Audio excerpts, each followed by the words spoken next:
So like usual, this will be a quick review and we'll be talking about Assassin's Creed 3 Remastered. Honestly, I have mixed feelings about this one. I would suggest watching my comparison on Assassin's Creed 3 Remastered when I post it tomorrow, because that'll be a good way to know if it's worth it or not. It'll be down in the description of this video once I upload it. And by the way, I've only played this on the Xbox One S, so if you have a PS4 Pro or an Xbox One X or a decent PC, your graphics might look a little better, because I'm pretty sure this supports 4K, but I wouldn't expect too much. So the game itself is good. It's set in Boston during the American Revolution, and you play as a Native American named Connor. I really like learning about the American Revolution, so this is one of my favorite settings in an Assassin's Creed game, and the story is also really good. I also like the combat in here. It's refreshing after coming back from Odyssey, where everyone just tanks every hit. So if you have never played Assassin's Creed 3 at all, this might be a good chance to try it out. They also have all of the DLCs, including Liberation, which is pretty much an entire game of its own, and then the George Washington DLC. But I have mixed feelings about the actual remaster. I've played a lot of hours in these past couple of days on the original and the remaster, and I have to say, some of the time this sucks as a remaster. The gameplay has noticeable changes, but none of this is really apparent until after the first few sequences.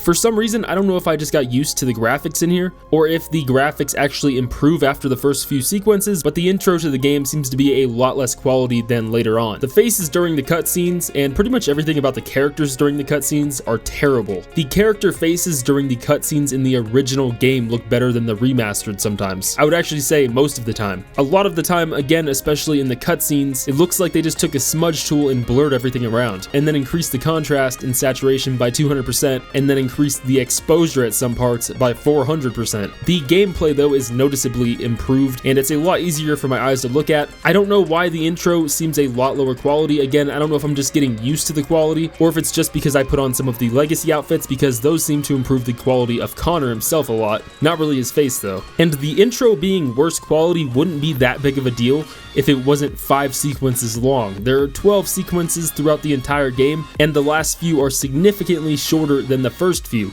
So the first 5 take up about half of the story portion of the game. So cutscenes are really bad but get better later on. The graphics during the gameplay have improved quite a bit, and just like the cutscenes, improve a little bit more later on. The HUD and all of that seems to have changed a bit, looks a little bit better in some aspects. They also changed the gameplay a little bit, making some stuff harder. Like at the beginning of the game when you're on the ship and you face an enemy down here, it seems to have increased in difficulty, because during the original game I was able to counter and kill him in one hit, while in the remaster he fought more like an officer, where if you tried to hit him after countering, he'd just block it and hit you instead. And he seems to have had quite a bit of health also. There's also some small details that they have changed that aren't very noticeable unless you play the original and then go straight to the remaster. They've also added more outfits, which I have a video on down in the description. I'm not exactly sure if they've added new weapons or not. I know they have the Ubisoft Club ones, but I think that's it. I'm pretty sure they've actually added some additional missions too. Now for the bugs and glitches and that sort of stuff, which I have to say are still pretty bad. I've run into an insane amount of bugs where I have to restart the checkpoint or sometimes load back to the menu, whether it's a mission where my stagecoach that's supposed to drive itself just stops moving, or my entire screen goes white during a cutscene and remains the same when the cutscene is done, or I get stuck on a rock or something like that. While I was recording my comparison during the original, I played all the way up to sequence 6, which is quite a bit of hours of gameplay, and I don't remember hitting one bug or glitch. So I almost want to say the remaster has actually gotten worse in the bugs part of it. So should you buy Assassin's Creed 3 Remastered? It's pretty tough to say, because while the cutscenes are pretty difficult to look at sometimes, they do get a little bit better later on, and the gameplay looks pretty new and pretty sharp, and also gets even better looking later on. I'm happy with the actual gameplay, but not really the cutscenes. I believe they're selling this for $40, which in my opinion is a ripoff. Never would I consider paying $40 for this, and if I did, I would be pretty disappointed. The only reason I'm not disappointed and I'm still having fun on the game is because I got it with the Odyssey Season Pass, which I'm pretty sure was also $40. If you get this with the Odyssey Season Pass, I'd say it's a pretty good deal, so if they're still doing that, I'd go ahead and get it with the Odyssey Season Pass, but if not, I'd wait for a sale. Right now, this is feeling like a solid $20 to $30 game at most. The game itself is great, but it's not remastered to the point where I would say it's worth $40. Maybe if you've never played the game before, but I would still say wait for a sale, or get it with the Season Pass if you're still able to do that. But that's pretty much it. Don't forget to leave a like. See ya.